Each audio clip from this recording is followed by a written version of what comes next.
estudyante ko. Kamusta kayo? Nako, medyo mababa pa yung energy na binibigay nyo ngayon.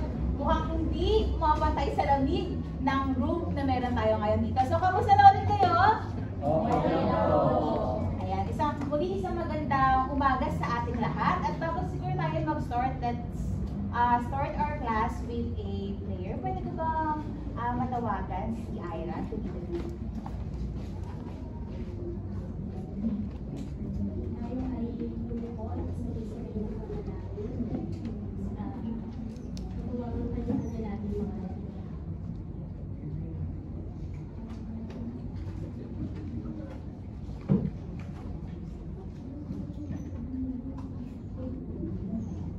Before mag-open ang class, gusto ko tatayo muli ang lahat sa aking pagbati. Muli magandang hapon, class. Magandang hapon po, Teacher Luisa. Okay, sige, bago tayo upo sa ating mga upuan, pwede bang pakicheck din nyo ang mga ilalim ng inyong upuan kung may kalat ba? At kung may kalat, pwede bang pakipulot ito at tago muna sa inyong mga bag at sa inyong mga bulsa. Ayan, so, bago ang lahat, pwede bang mag-attendance check lang tayo para lang makita ko lang din? Yes, Miss Chris, attendance check tayo. Meron ba tayong absent for today? Ayan. Very good at wala tayong absent for today. So, and sige, makakaupo na tayo lahat. So, before tayo mag-start, gusto ko lang din na mag-set tayo ng isang kasunduan na ating papanatilihin sa ating loob, sa loob ng ating silid-aralan. At ito ang ating classroom rules. At ang acronym na aking napili ay pamilya. Yes, Gretchen, pwede ba kitang matawagan at basahin ang mga sumusunod na classroom rules? Yes po. Panatiling malinis at ligtas ang ating silid-aralan para sa lahat.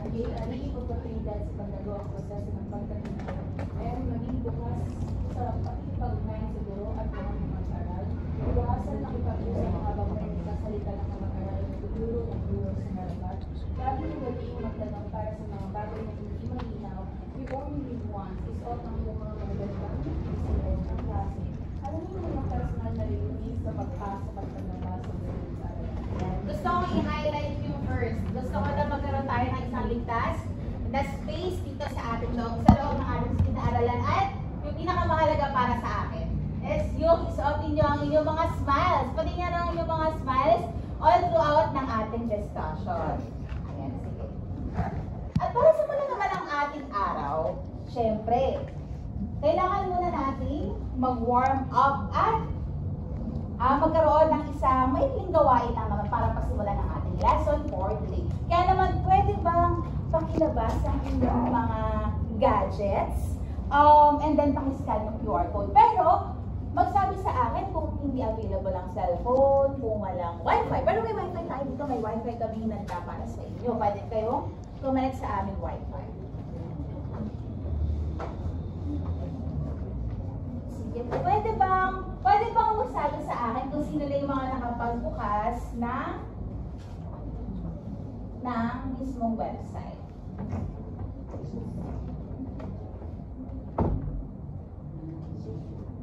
Yes. Yes. Mag-sign in lang kayo, then mag-redirect kayo for Zoom whiteboard.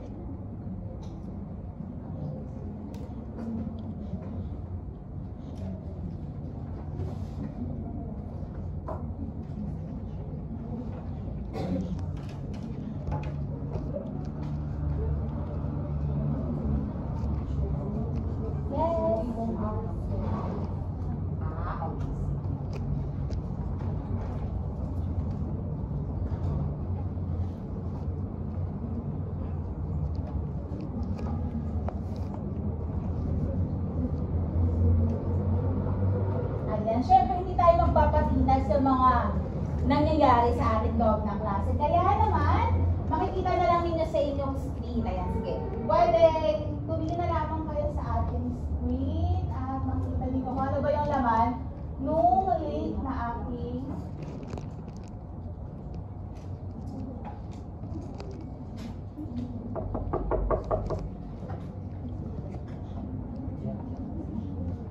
ayan. Okay. Kita mo lahat or may nahihirapan pa na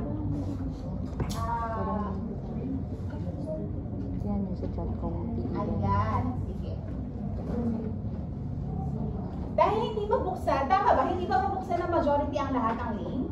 Ayan, sige. Pwede bang kumuha na lamang kayo dito sa prefer ko mga sticky notes na siguro ay tag-iisang sticky notes. And then, pakilabas na ito yung mga ballpen. At sama-sama natin gagawin itong gawain na ito.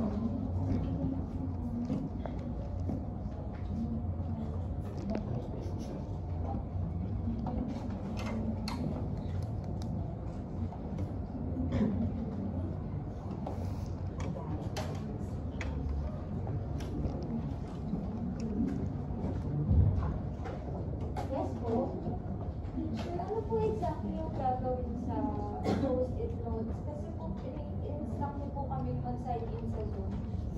Yes. Bago ang lahat, ito ang ating panuto. Ayan. So, sabi dito sa ating panuto, tukuyin ang mga inilalarawan ng mga sumusunod na litrato. Kaya naman dito, makikita nyo sa ating Zoom whiteboard ay meron tayong mga pictures na nakalagay. At ngayon, gusto ko na tukuyin ninyo or suriin ninyo yung bawat ito mga nasa ibabang mga pictures sa ibabang bahagi kung ano ba yung inilalarawan ng mga sumusunod na litrato. Okay?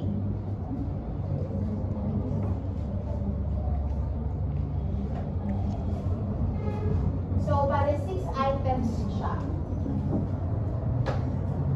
And pwede kayo magsulat at mamaya ay sama-sama natin na alamin kung ano nga ba yung inilalarawan ng mga sumusunod na litrato.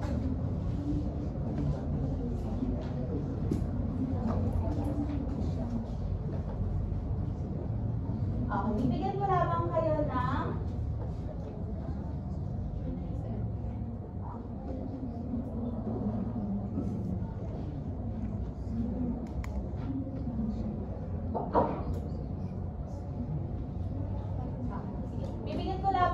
ng 2 minuto mula ngayon para tapusin or isulat kung ano nga ba yung tinutukoy mula sa mga sumusunod na larawan. So, ito for number 1, ano kaya ito?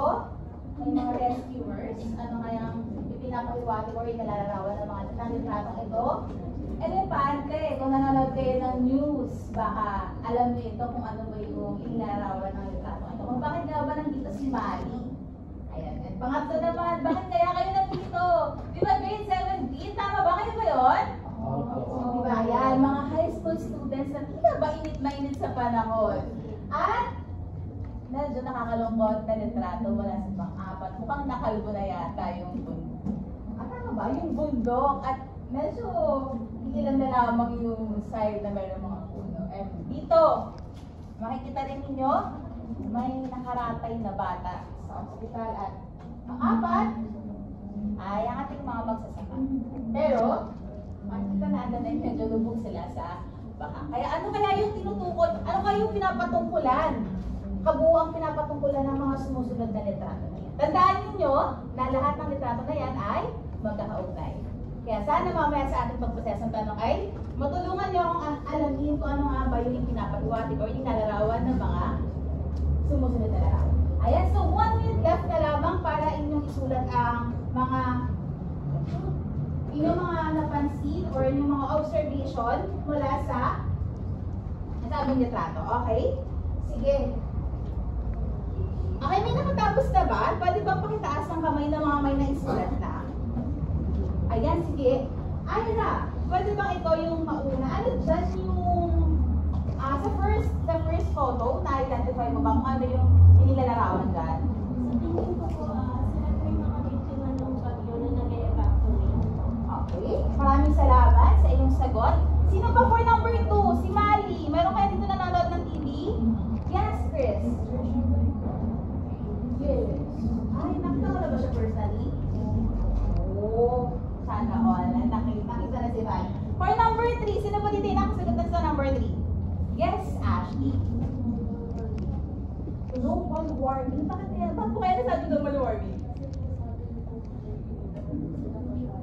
Oo, matinding init yung nararamdaman ng mga estudyanteng katulad nyo, grade 7. Kasi number 4, kayo na ba?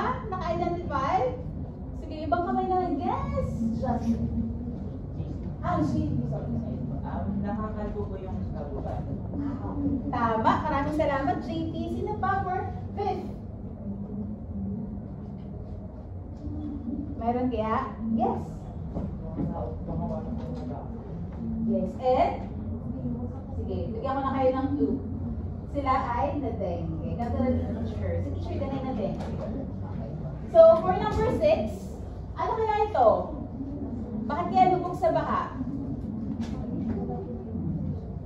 Meron bang nakakaalam kung sino? Kung ano yung pinapaiwanan ng pang-anim na larawan? Yes, Ashley? Sino pa? Other hands, please. Para ng yes, JP. Maraming kung nagpapakita ko siya ng pagbabago na. Ayun. Maraming salamat sa iyong sagot. Mula sa mga naging sagot ng inyong kaklase, ngayon gusto ko namang itanong sa inyo. Ano kaya yung pangunahing, kasi parang puro problema yata yung konteksto or pinapahiwatig ng mga sagot ng bawat kaklase ninyo. Kaya naman, gusto ko itanong, ano kaya yung may hinuha yung paksa o tema ng mga sumusunod na larawan? Kasi parang nag-import lang sila sa isang konsepto. At iyon ay, may pwede ba makapagsabi sa akin kung ano ba yung pinag-invite ng mga larawan? Yes?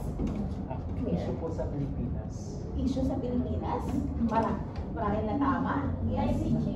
Climate change. Tama.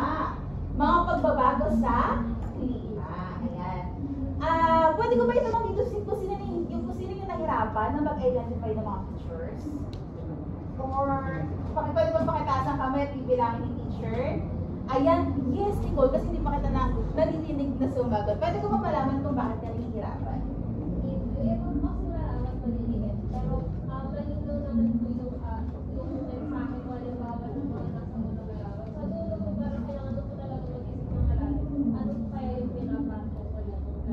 Ayun, maraming salamat sa iyong sagot. Sige, panghuling tanong na lamang ito. Ano yung natutunan ninyo? Ano yung pinapahiwatig ng mga larawan na ito para sa inyo? Mensahe ng paghamon. Ano kayo yung mensahe ng paghamon na inilarawan ng mga suliranin na ito sa inyo? Bilang mga grade 7 students. Na may mga parang karapatang kaalaman na pala about sa climate change. Yes, Jane. Mga pagbabago sa day by day, mga pagbabago. Okay, day by day ay may mga pagbabago sa ating kalikasan. At marahil ay tayo ay parte ng mga problema. Tayo ay parte ng mga gumagawa or nag-contribute sa mga problema. Ayan, maraming salamat. At para naman mas palalimin pa ang inyong kaalaman kung bakit nga ba about climate change at bakit kanina ginamit ko yung acronym na pamilya sa ating classroom rules. Kaya naman magkakaroon pa tayo ng pangalawang gawain. Ang title nito ay Pamilya Ko, Gawi Ko. Kaya pa pwede bang muli pakilabas ang inyong mga cellphones at pakiscan ang QR code? And i-assure ko na kayo this time, gagana na yan. So, para sa gawain ito, bibigyan ko lamang kayo ng 2 minuto para sumagot. 12 items lang yan.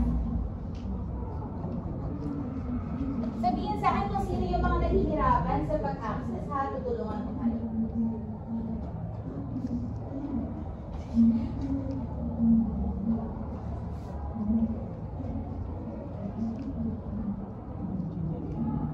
May nahihirapan ba? Yes.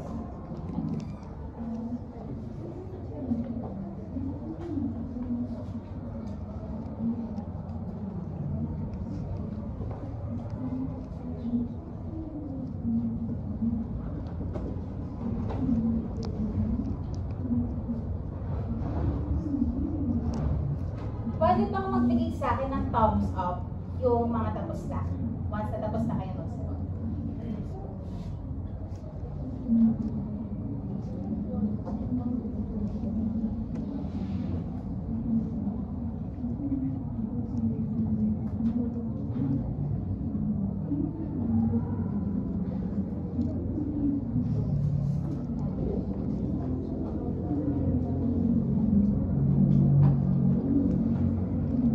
Okay, yes, si Gretchen, si Ira ay tapos na. Good.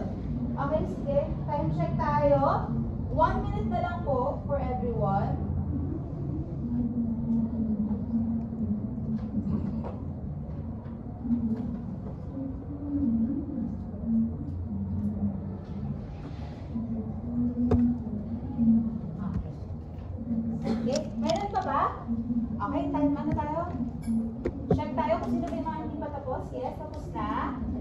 ba? Sige, pag-raisehan na lang yung mga hindi pa tapos.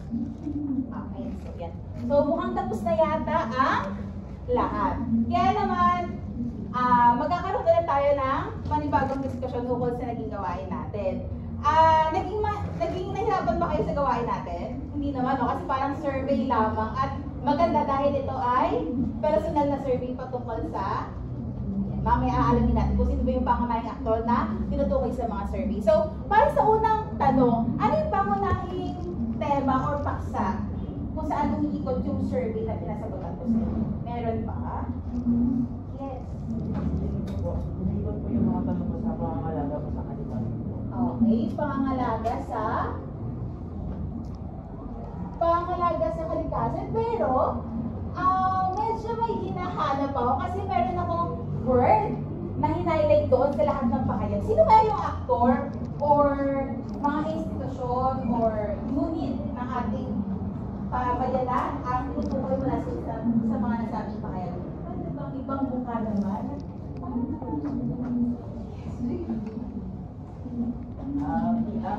Mula po sa sinabagan namin, pinapakita po yung maaaring gawin po ng pamilya po namin para pangalagaan. Tama, okay. Pamilya.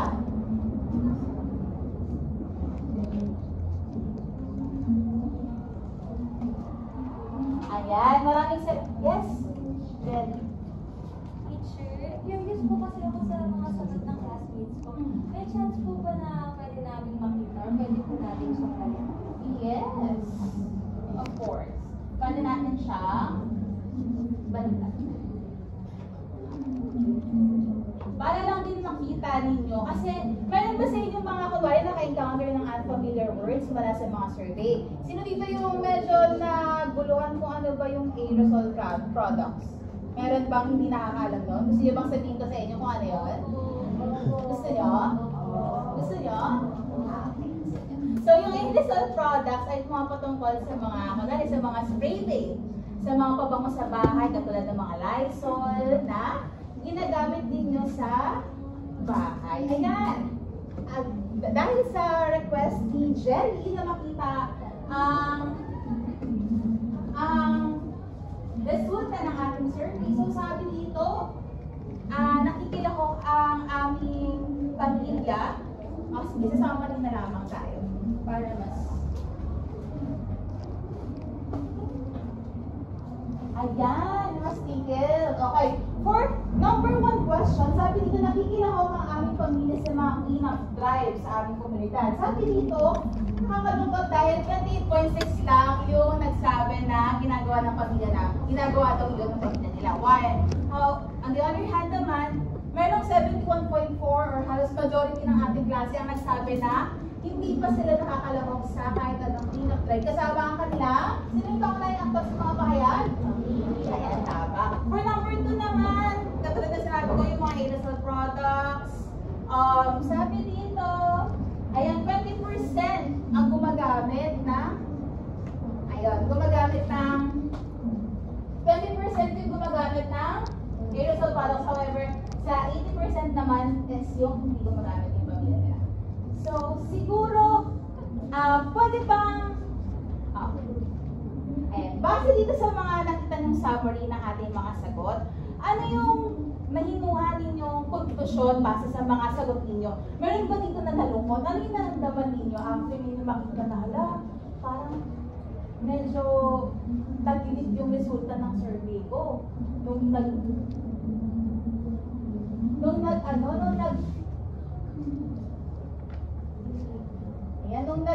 nag-take ako ng survey, pwede ko bang malaman kung ano ba yung naramdaman ninyo at nabuo ninyong conclusion after nyo gawin ang nasabing gawain? Nalungkot ba kayo?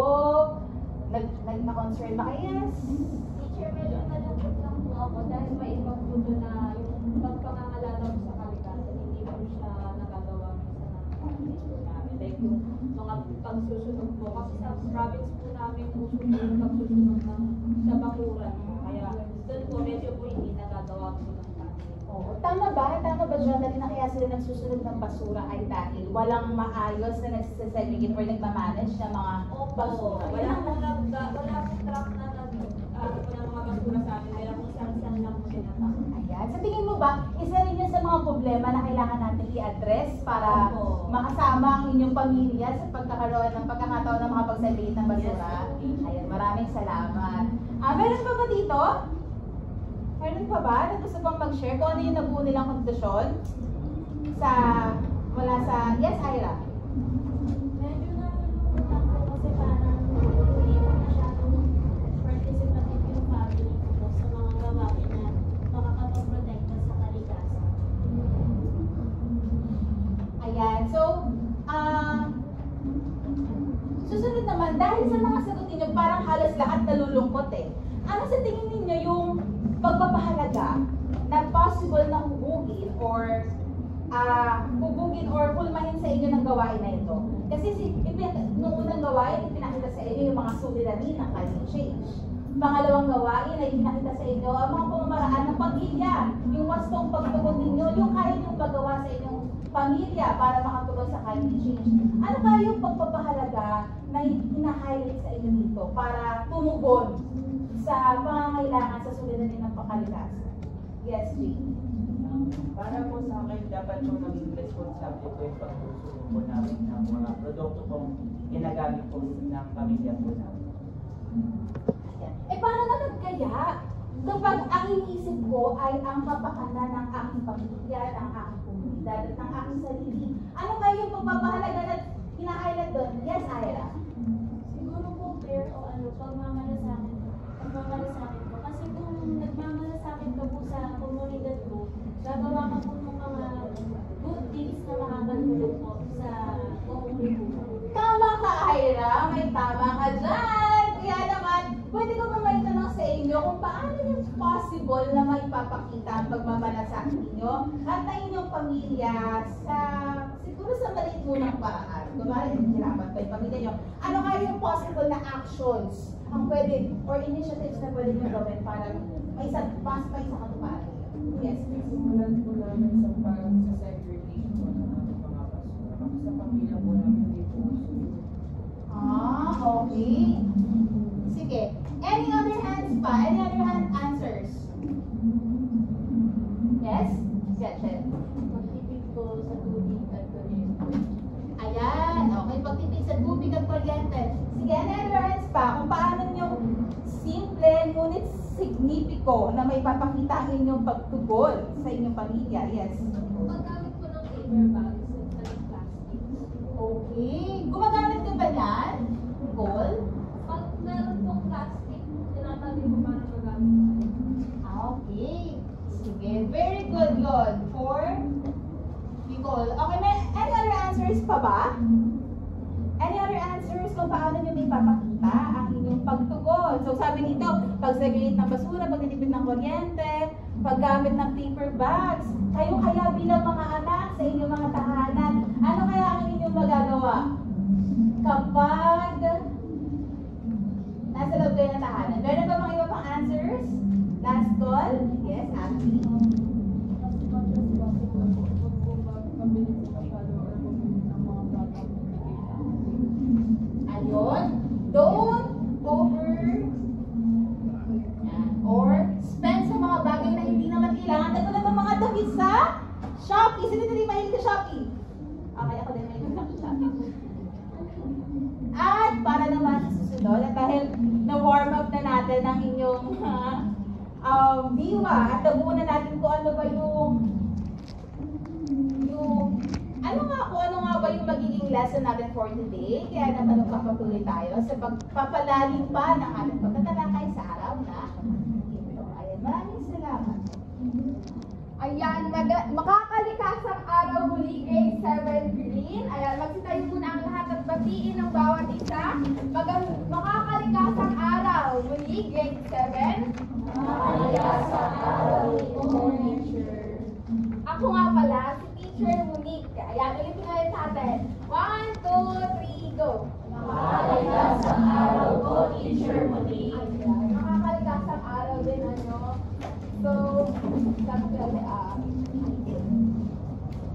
So, nakita natin kanina sa mga aktibidad ang mga sagot ninyo, ano. Ayan, nabuo natin yung pangangalaga sa kalikasan, may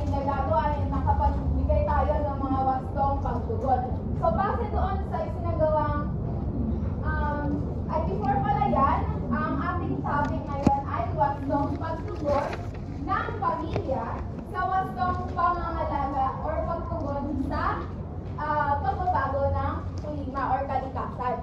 So, ayon sa isinagawang report ng 6th Assessment Report ng IPCC, Intergovernmental Panel on Climate Change, sinabi nila na mas naging mabilis pa yung epekto ng pagbabago ng klima sa ating kapaligiran or yung mga suliranin nito ay mas lalong nararamdaman natin sa ating mundo. So, ayan. So, base din doon sa statement ay binigay ng WHO, sabi nila doon na 3.6 billion kataong araw yung mas na-aapektuhan pa nitong pagbabago ng klima. Yun yung mga taong mas nakakaramdam pa ng mga pagbabago ng klima na ginagawa rin ng karaniwang mga tao. Ayan. So, para pasimulan, ito ang ating unang topic. Mga wastong pagtugon ng pamilya sa pagbabago ng klima. So, unang-una, mag-compose. Unang-una mag-compose. Sino pwedeng magbasa? Sige. Pag muna fertilizer ng distansya na galing sa mga kapatid. Pakilakasan ko ng content process. Pagkuha ng fertilizer ng sustansya na galing sa mga patapong bagay na mapakikinabangan para sa pagtatanim. Ayan, pagbuo ng fertilizer. Sinong pamilyar sa inyo sa pag-compose? Or may gumagawa ba nito sa inyong bahay? Ayan, wala. So sa aming probinsya, nakakalungkot na makita na walang gumagawa nito. No? Pero sa aming probinsya, ginagawa namin ito like sa likod ng aming bakuran. Doon namin tinatapon yung mga pagkain na hindi nauubos, ganyan. Pero hindi natin dinotolerate yung hindi pag-ubos ng pagkain, okay? So, doon namin yung mga lupa na yun yung ginagawa namin pataba para sa pagtatanim pa ng mga alam. So, next, sinong pwedeng magbasa? Ayan, si Ashley.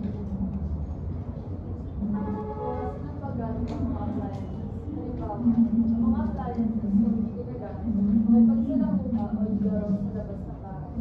Ayan, sinong mga guilty dyan na hindi pinapakay ang mga appliances nila kung hindi naman ginagamit? O yan, walang umaamin, syempre. Sino ba naman aamin kung gagawin natin yan, di ba? Pero, nung bata ako, aminado ako na ganyan kami, like, manonood kami ng TV, ganyan, pero nag-cellphone kami yung mga magkakapatid. So, ayun yung hindi natin dapat ginagawa. Eh, dapat, ang gagawin natin ay i-preserve natin yung mga energy or yung kuryente na ginagamit natin. Like, pwede tayo makapaglaro sa ating mga kaibigan sa labas, ganyan. And doon, mas na-build natin yung relationship natin sa ibang tao. Ikatlo, sino pwedeng magbasa? O, sige, magtatawag tayo dito naman. DJB, pakibasa. Tatanim sa hardin o paso ng mga gulay o halaman. Pakisimulan ko doon sa ating title. Kumain at magtanim ng mga gulay. Pagtatanim sa hardin o paso ng mga gulay o halaman makakatulong sa atin. Ikatlo natin na dapat ginagawa or mas mapagtugon ay kumain at magtanim ng mga gulay. Ang pagtatanim ay nakakabuti sa ating kalikasan. Kasi nagkakaroon tayo ng mga oxygen pa na nakakabuti sa ating kalusugan. So nakita natin itong kanina isimulan. So nandito yung pagtitipid ng kuryente na nakita natin kanina sa ikalawa. And then yung segregate ng basura, so babangkin natin yan. Sa amat, pakibasa.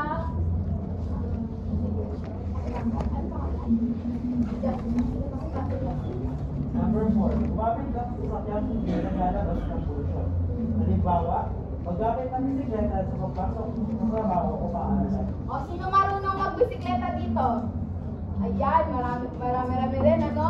So, ako teacher hindi marunong magbisikleta. Pero, kahit ganon, hindi ako marunong magbisikleta, may bisikleta tayo na gulong sa gilid. Pwede din siyang gamitin. So, hindi nga lang siya pang matagalan na pang malayuan gano'n. Pero maaral natin yan. So, dito sa paggamit ng bisikleta, mas nagkakaroon tayo ng less pollution, air pollution sa ating kalikasan, sa ating kapaligiran. And alam niyo ba na sino familiar dito sa mga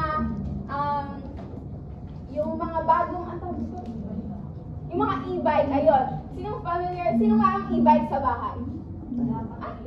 Ay, wala rin si teacher, pero familiar si teacher doon. Ayun, si Ashley, meron sila e-bike sa bahay. So, yung e-bike, nakakalasin siya sa pollution kasi yung e-bike ay charge lang natin sa kuryente at hindi gumagamit ng gasolina. And, alam ba ninyo na sa probinsya ay karaniwan ang mga bata doon ay gumagamit ng bisikleta sa pagpasok nila sa paaralan. And yung nag-encourage, ina-encourage sila ng mga guro doon sa kanilang paaralan. Ayan, ikalima, pakibasa. And question 2. Nakiisa at paninigang inyong boses. Halimbawa, pag-aralan ng mga impormasyon na kapalog sa sabihin, mag-post o share sa mga social media. Okay, nakikita ba ninyo sa social media yung mga panawagan sa environmental advertisement, ganyan? Nakikita ba ninyo yun?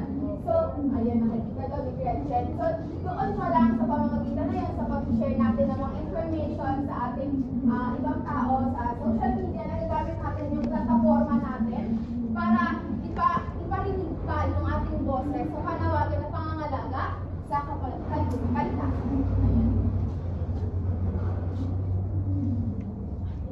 Next naman natin ay yung kahalagahan. Bakit nga ba tinutugalan natin sa yung mga pagbabago ng klima? So, okay po, saan unahan? Claire, ayan. Upang magsilbing suporta, role model ang guro sa mga nakakabata at ibang tao. Ayan. Sabi dyan, upang magsilbing suporta, role model at guro sa mga nakababata at ibang tao. So yung pamilya natin, may mahalaga silang gampanin sa pagtulong na sumuporta sa atin, magbahagi ng impormasyon at maging role model, lalo-lalo na sa inyong mga nakababata, para gawin kung ano ba yung makakapangalaga sa ating kalikasan. Ikalawa, pakibasa.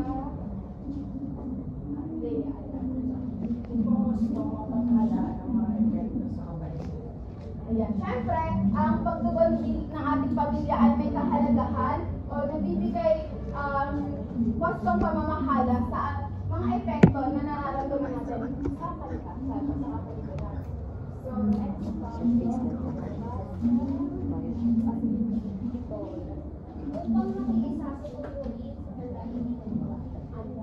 Diba kanina nabasa natin yung iparinig ang inyong boses, ano? So, mahalaga na makiisa tayo sa tungkulin natin sa ating kalikasan bilang ating gawain na din or ating ambag sa ating lipunan or sa ating kalikasan.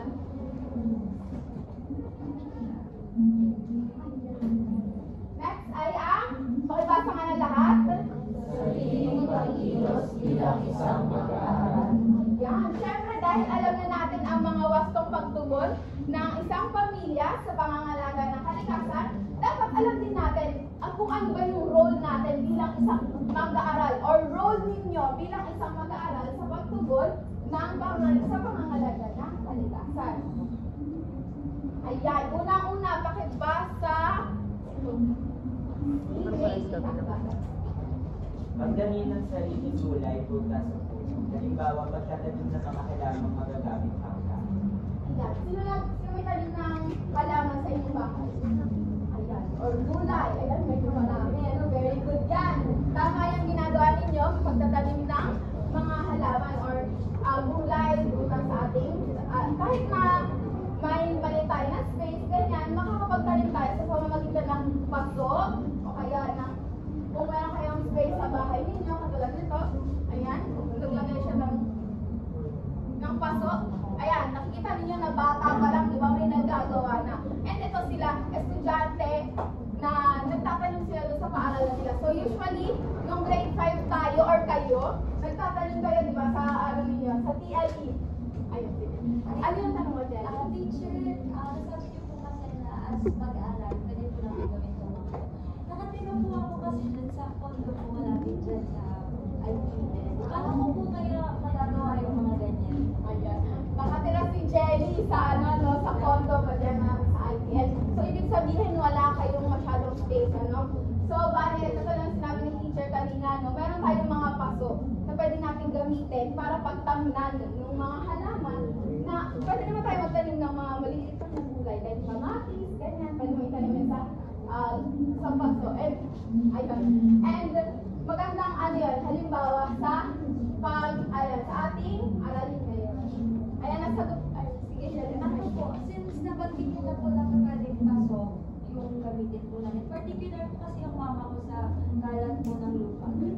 So, pwede niyo po ba explain sa amin yung concept po ng vertical gardening? Ang vertical gardening ay ngayon lang din narinig yung teacher, ano?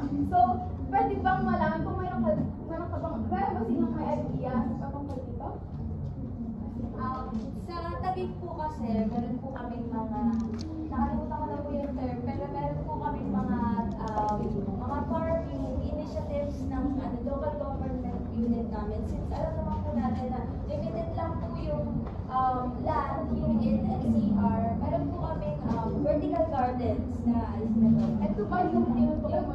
Parang mataas po siya. Pero pwede po na isang stick, tapos dikitan po nila na yung maliliit or plastic na paso. Magkakaroon po yung recycled na bote ng buko. Ayan, so, ayan, nakikita naman ni teacher yun, na hindi lang siya familiar doon sa term na vertical, ano nga yun? Vertical gardening, ano? Sige, sulat natin yan. Vertical gardening. And kung hindi ako nagkakamala ay pag ganito siya, ano? Tapos meron mga ganyan. Opo. Ayan, ano? Ganyan. Ayan. So, kayo ba? Familiar na sa inyo ang vertical gardening? Ayan. Sige, ganyan yung vertical gardening na tinutukoy ni Gretchen. So, maaari natin itong gawin kapag wala tayo masyadong space sa ating bahay. Ayan, ikalawa, pakibasa. Sige, si Ashley ulit.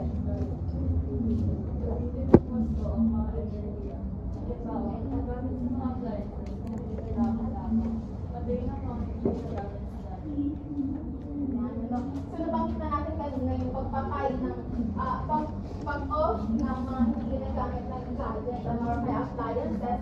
So, dito, nakikita natin yung wastong paggamit ng enerhiya ay mahalaga rin talaga sa pangangalaga sa ating kalikasan. So, dito, ayan, hinighlight na natin siya dito. Pagtitipid ng kuryente. Ayan, next. Ikatlo, pakibasa. Sige. Clear. Gawin ng 4 R's. Reduce, reuse, recycle, repair. Ayan, familiar na sa atin ang reduce, reuse, recycle, di ba? Pero may nagagdag tayo dyan na repair. So, yung repair, gagawin hindi ulitin. Isasaayos natin yung mga bagay na nasira na pwede pa makinagaman sa ating komunidad. Ika-apat, makibasa ng lahat? Ikaw, ah? Pagsisiliyo ay gumamit ng baso, at sa maliligo ay patay po hindi gagamit. Ayan na ng tama. Magtipid ng tubig. Kasi makalaga din tayo yung tubig. Alam niyo ba na, ayan, sandali lang. Tatawagan ka natin mamaya. So yung pagtipid ng tubig ay mahalaga. Kasi alam niyo ba na nauubos na or hindi na sumasapat yung bilang ng tubig na nakakarating sa iba't ibang dako ng mundo. Ayan, sige, salamat. Alam ko ano yung katanungan mo. Next ay, makikasa ulit ng lahat. Isa sa mga programang pangkalikasan. Bawa, Alam ang isa sa mga organisasyon sa loob o kami sa labas ng paaralan. ayun, mahalaga nga talaga na hina-highlight natin yung pangkisa nyo bilang miyembro ng kalikasan o ng ating komunidad sa pangangalaga ng ating kalikasan. And ika-apat, kahalagahan ng pagmamalasakit sa kalikasan. So dito nabanggit na ninyo yung malasakit, malasakit and then responsable. Bilang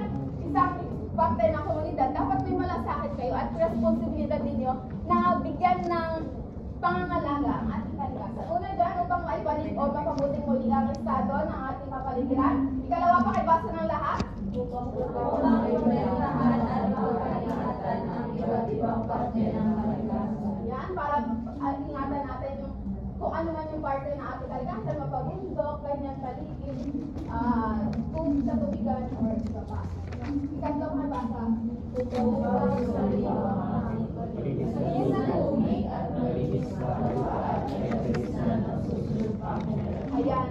In connection sa ating ikalawa, no, dapat pangalagaan natin para meron pang maabutan yung mga susunod na henerasyon. At ikahuli ay upang mapangalagaan ang sarili at kapakanan ng ibang tao. Siyempre, ang mga pagbabago sa ating klima ay may epekto sa ating sarili na dapat natin solusyonan. Ayan.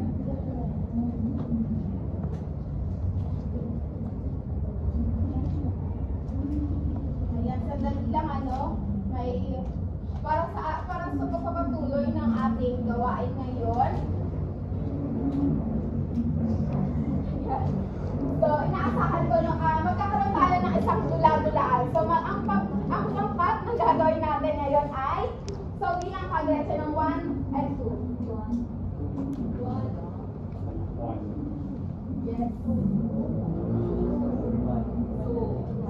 So, para sa group 1, dito kayo pupwesto. Maaari na kayo magsitayo.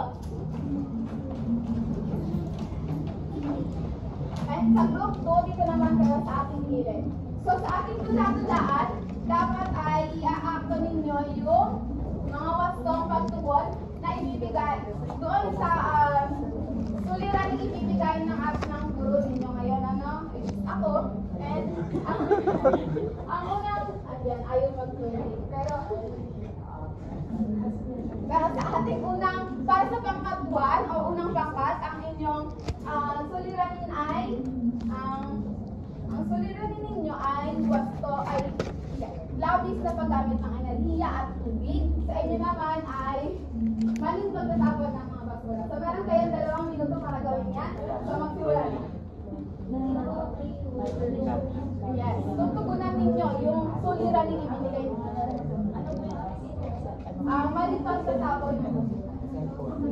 Paano nyo siya tutugunan? Bilang isang pamilya, mahalaga na may magiging isang pamilya kayo para sa pagtugon sa suliranin niya.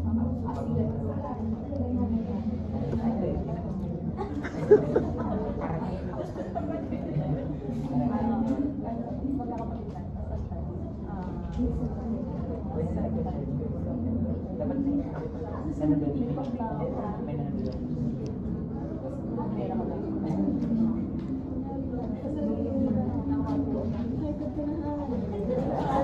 Ayan, sige, isang minuto na lamang ang natitira.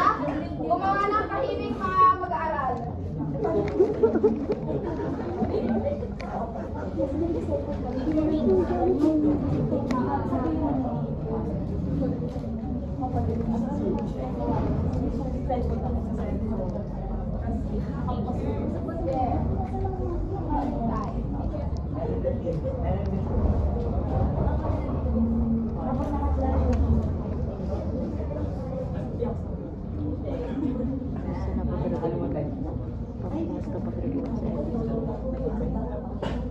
Sige, sinong ready na para sa ating tula-tulaan?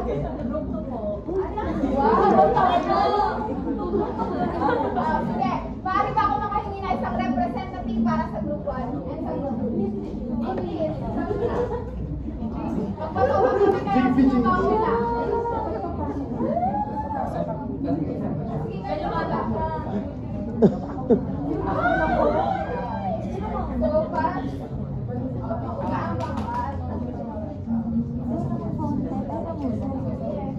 na kayo sa harap. Maaaring maupo muna ang isang grupo. Sige, maupo muna kayo.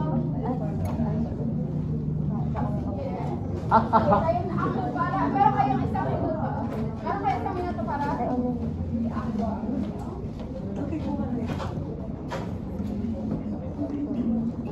Okay na po, teacher. sige, magsimula na.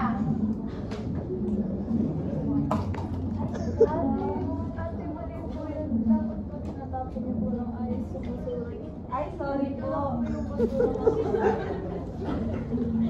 Saan po ito?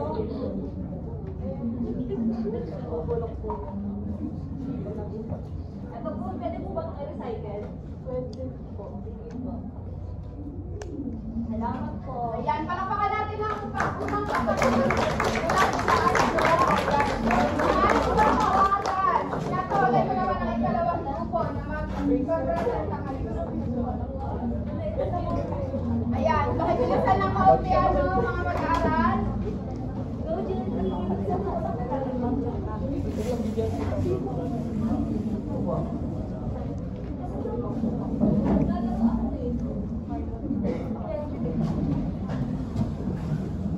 Sige, maaari na magsimula. Ano ba yan? Bakit nakasaksak lahat? Gretchen! Gretchen! Ano ba yan na pinakawin mo sa'yo? Ano ba yan? TikTok ka ng TikTok! Mahal.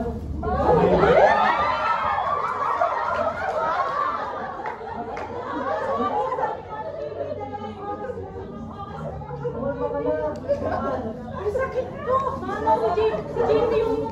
Si Jimmy yung... Wala umaapaw na. Hindi ko na si Jimmy yung... O kaya sumawahan na rin ako. Tama na yan. Mga online na, binibili niyo online. Plastic na lang bahay natin. Tama na yan. Tumigil ka!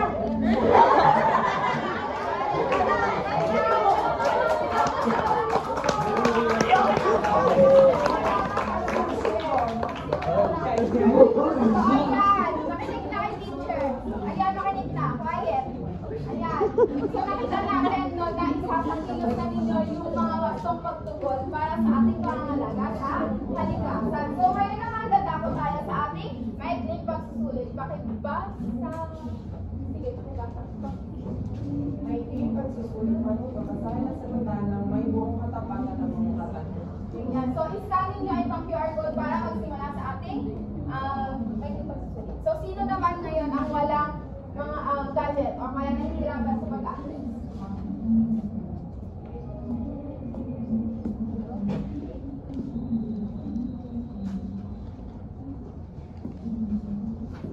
Yan, kung na-access na, maaari na magsimula.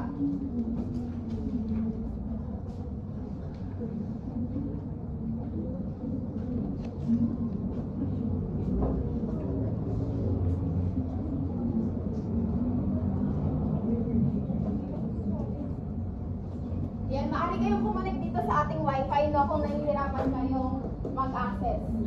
Kung may internet, connection problems, ay connect kayo dyan.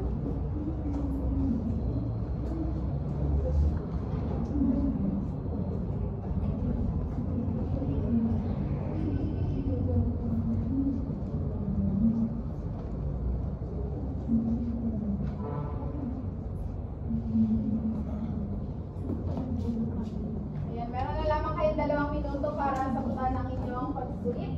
At yung pagsusulit lang yan, kaya kayang-kaya ninyo yan.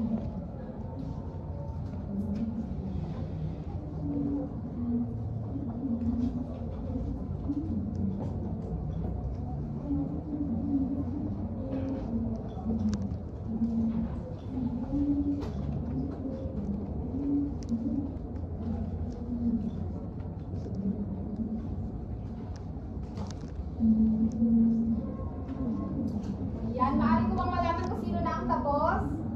Ayan, may tapos na si Gretchen, ano? Sige, sagutan na ninyo, pang-i-finalize ang inyong mga answers at may susunod pa tayo.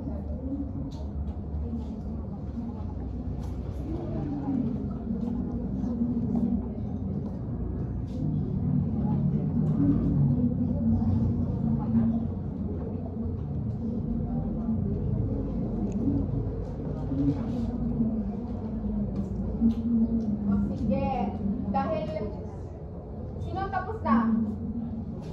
So, ang di pa lang ano.